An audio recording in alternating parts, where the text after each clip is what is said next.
ان ایمان والے نوجوانوں نے اپنے ملک میں پھیلے کفر یا عقائد کا انکار کر دیا تھا اور ایک اللہ کی بندگی کرنے لگے تھے۔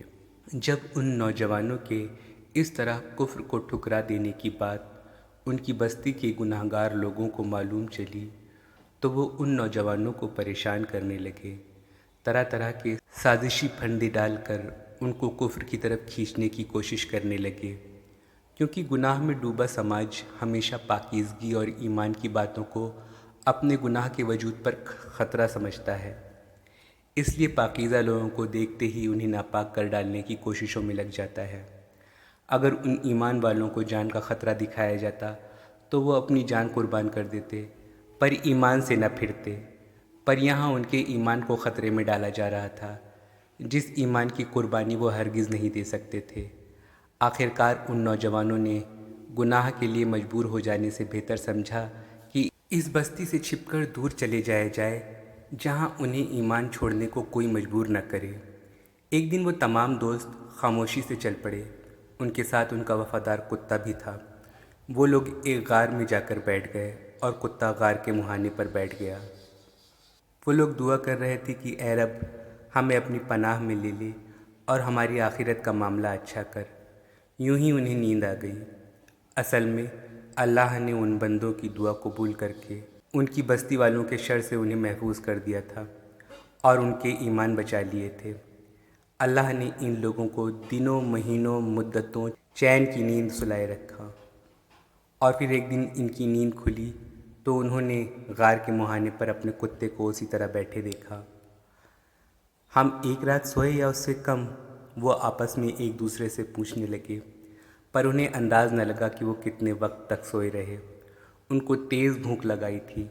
انہوں نے چاندی کا سکہ دے کر اپنے ایک دو لوگوں کو چھپتے ہوئے جا کر کھانے کا کچھ سامان لانے بھیجا، اور یہ کہا کہ احتیاط کرنا کہ پہچانے نہ جاؤ، کہ ہمارا پتہ پا کر ہماری بستی کے لوگ پھر ہمیں اپنے کفر کی طرف کھینچنے یا سنگسار کرنے نہ آ جائیں۔ پیسے لے کر یہ لوگ جب بستی کی طرف گئے تو ماحول بہت بدلا ہوا پایا۔ خیر، کھانا خرید کے جب ان لوگوں نے قیمت چکائی تو سکے دیکھ کر اس بستی کے لوگوں کو بہت تشویش ہوئی کہ یہ سکے تو اس زمانے کے ہیں ہی نہیں، بلکہ صدیوں پہلے کے ایک بادشاہ کے دور کے سکے ہیں۔ اصل میں یہ نوجوان پورے 309 سال تک سوتے رہے تھے۔ بات ہوئی تو اس بستی والوں کو معلوم ہوا کہ یہ لوگ جو سامنے کھڑے ہیں یہ صدیوں کی نیند سو کر اٹھے ہیں۔ بستی والے حیرت میں ڈوب گئے تھے۔ وہ ان نوجوانوں کے پیچھے پیچھے چپکے سے اس غار تک آئے، جہاں جا کر یہ نوجوان واپس اپنے ساتھیوں کے ساتھ ملے اور غالباً کھا پی کر پھر اسی طرح سو گئے جیسے 300 سال سے سوتے رہے تھے۔ ان کے جسم تو سو رہے تھے مگر آنکھیں جاگ رہی تھیں۔ اللہ قرآن پاک میں فرماتا ہے کہ اگر تم ان کو اس طرح سوتے دیکھتے تو تم پر ان کی وحشت سوار ہو جاتی۔ قرآن کی سورہ کہف میں موجود اس قصے سے یہ یقین ملتا ہے کہ اللہ اپنے بندوں کی مدد پر قادر ہے اور ہمیشہ ان کے ایمان کی حفاظت کرتا ہے اگر بندے اللہ کی پناہ مانگتے ہیں تو۔ ساتھ ہی یہ قصہ بتاتا ہے کہ اللہ بڑی قدرت والا ہے۔ جس طرح اللہ نے ان اصحاب کہف کو 300 سال بعد صحیح سلامت اٹھا کر کھڑا کیا، اسی طرح اللہ قیامت کے روز تمام انسانوں کو بھی اٹھائے گا۔ ساتھ ہی یہ قصہ رومن ہسٹری اور عیسائی مذہب کی کتابوں میں بھی 7 سلیپرز کے نام سے ملتا ہے۔ اس قصے کا پہلا سورس گریک زبان میں 400 عیسوی کے آس پاس لکھا گیا تھا، جو اب ختم ہو چکا ہے۔ اصحاب کہف کی گفا ہونے کا دعویٰ دنیا میں کئی جگہوں کے لیے کیا جاتا ہے، جیسے ترکی کے ترسوس شہر کی یہ گفا، ترکی کے ہی سیلسک شہر کی یہ گفا اور جارڈن کے عمان کی یہ گفا۔ ان سب کے اصحاب کہف کی گفا ہونے کا دعویٰ تو کیا جاتا ہے، لیکن آرکیولوجیکل ٹیسٹ میں ان سائٹس میں سے کسی میں بھی اصحاب کہف سے جڑا ہونے کا ثبوت نہیں مل سکا۔ قرآن کی سورہ 18 کی آیت 21 میں ذکر ہے کہ بعد کے لوگوں نے اصحاب کہف کی گفا پر ایک عبادت گاہ بنانے کا فیصلہ کیا تھا، لیکن آیت 23 اور 24 میں اللہ نے فرمایا ہے کہ کبھی یہ نہ کہو کہ یہ کام میں کل کر دوں گا، بلکہ اللہ کی ہی مرضی لاگو ہوتی ہے۔ یہ پڑھ کر لگتا ہے کہ اس گفا پر عبادت گاہ نہیں بنائی جا سکی تھی اور وہ گفا دنیا کی نظروں سے چھپی ہوئی رہ گئی۔ تم انہیں غار میں دیکھتے تو تمہیں یوں نظر آتا کہ سورج جب نکلتا ہے تو ان کے غار کو چھوڑ کر دائیں جانب چڑھ جاتا ہے، اور جب غروب ہوتا ہے تو ان سے بچ کر بائیں جانب اتر جاتا ہے، اور وہ ہیں کہ غار کے اندر ایک وسیع جگہ میں پڑے ہیں۔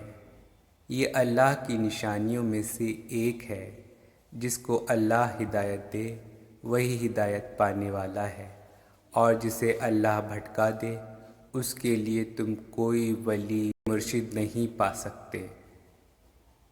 دھروی چھیتروں کے پاس کے دیشوں میں ایسا ہی نظارہ دکھائی دیتا ہے کہ سورج جہاں سے اگتا ہے اس سے تھوڑی ہی دوری پر تھوڑے ہی سمے میں ڈوب بھی جاتا ہے، یعنی سورج آسمان میں اوپر جا کر اپنے اگنے کی وپریت دشا میں نہیں ڈوبتا، بلکہ جس دشا میں اگتا ہے اسی دشا میں تھوڑا آگے بڑھ کر ڈوب جاتا ہے، اور اگر بیچ میں کوئی عمارت ہو تو یہ لگے کہ اس کے دائیں سے اگ کر بائیں ڈوب جا رہا ہے۔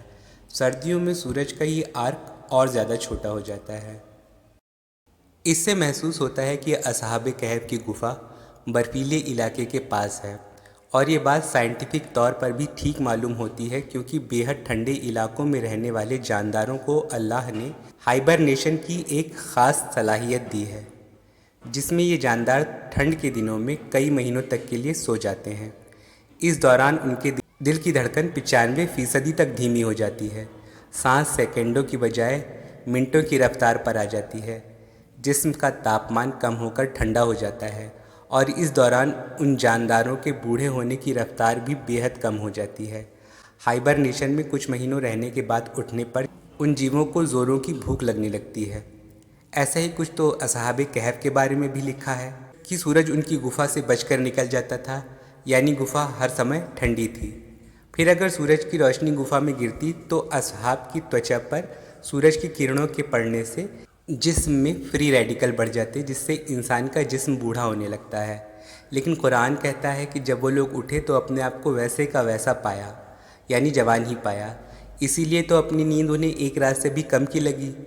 پھر جس طرح ہائبرنیٹ کرنے والا جیو اٹھتا ہے تو بہت بھوکا ہوتا ہے، اسی طرح کا ذکر قرآن میں بھی ہے کہ اصحاب کو بھوک لگی اور انہوں نے کھانا منگوایا۔ سچ کہوں تو مجھے لگتا ہے کہ ابھی اصحاب کہف کی اصل جگہ دنیا والے نہیں دیکھ پائے ہیں، لیکن اصحاب کہف اللہ کی ادبھت نشانی ہے، جیسا قرآن میں کہا گیا ہے۔ تو یہ نشانی ممکن ہے ایک دن اللہ دنیا کے سامنے لے آئے اور تمام دنیا والے اصحاب کہف کو ان کے جسموں سمیت دیکھ سکیں۔ اللہ کی شان دیکھیے، قرآن میں اللہ نے اس چمتکار کا ذکر کیا ہے، پر ان آیتوں میں ایسی باتیں کہی ہیں جو سائنس کے اکارڈنگ ایک دم صحیح ہیں۔ جیسے اگر انسان ایک ہی پہلو پر کچھ دنوں تک مستقل لیٹا رہے تو اس کے جسم میں گھاؤ بن جائیں گے، اسے پریشر السر کہا جاتا ہے۔ اس کنڈیشن سے بچنے کے لیے قدرتاً انسان میں نیند کے دوران کروٹیں بدلنے کا سسٹم موجود ہے۔ اصحاب کہف کو بھی ان کی 300 سال کی نیند کے دوران اللہ کروٹیں بدلواتا رہا تھا، جیسا قرآن میں لکھا ہے۔ آنکھیں مستقل بند رہنے پر آنکھوں کی آپٹک نرو کو نقصان پہنچ سکتا ہے اور آدمی اندھا ہو سکتا ہے، جبکہ لمبے وقت تک آنکھیں کھلی رکھنے پر بھی آنکھوں کا کارنیا خراب ہونے کا خطرہ پیدا ہوتا ہے۔ کوما کے زیادہ تر مریض اگر ٹھیک ہو کر لوٹتے ہیں تو آنکھوں کی بیماریوں سے گرست ہوتے ہیں۔ تو ظاہر ہے کہ اتنی دیر تک سونے کے لیے نیمت روپ سے آنکھوں کا جھپکتا رہنا ضروری ہے تاکہ آنکھیں برباد ہونے سے بچ سکیں۔ قرآن کہتا ہے کہ تم انہیں دیکھتے تو سوچتے کہ وہ جاگ رہے ہیں، مطلب وہ پلک جھپک رہے تھے، لیکن وہ سو رہے تھے، اور تم ان سے آتنکت ہو کر بھاگ کھڑے ہوتے۔ ظاہر ہے اگر آپ کسی ایسے شخص کو دیکھتے جو کچھ سنتا نہیں لیکن آنکھیں جھپک رہا ہے، یہ دیکھ کر آپ کو ڈر ہی لگے گا اور آپ وہاں سے بھاگنے میں ہی بھلائی سمجھیں گے۔